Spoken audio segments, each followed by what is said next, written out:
ওর পিপি থাকতে ওর জন্মদিন হবে না, সেটা কি হয়? তাই আমি ঘরে থাকা জিনিসপত্র দিয়ে ওর দুপুরের খাওয়া দাওয়ার আয়োজন করেছিলাম।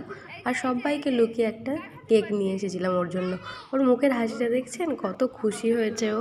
আসলে পন্তুর ঠাম্মি খুবই অসুস্থ, যার জন্য বাড়িতে কারোর মন মেজাজ ভালো নেই। তো আমরা প্ল্যানিং বলতে কিছুই করতে পারিনি। কিন্তু ও তো বাচ্চা মানুষ, ও কি কিছু বোঝে এটা আছে কি নেই। এই দেখো,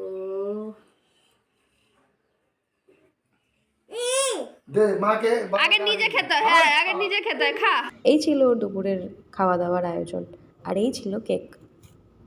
কেমন হয়েছে তোমরা কমেন্ট করে জানিও। সন্ধেবেলা হঠাৎ করে পন্তুর মামাবাড়ি থেকে সবাই চলে এলো পন্তুকে সারপ্রাইজ দেওয়ার জন্য। আর এই কেকটা নিয়ে এসেছিলো পন্তুর মামাবাড়ি থেকে। আর এই যে জামাটা পরে রয়েছে এটাও মামাবাড়ি থেকেই দিয়েছে। কেমন লাগছে তোমরা কমেন্ট করে জানিও। পন্তু কিন্তু দুবার কেক কেটে খুব খুশি হয়েছিল। দুটো কেককে ও দুটো সম্পত্তি মনে করে নিয়েছিল। এই দেখো, ও আমাদের সবার সামনে স্টেজে উঠে নাচ করে দেখাচ্ছে। এটাও কিন্তু ওর নিজেরই বুদ্ধি।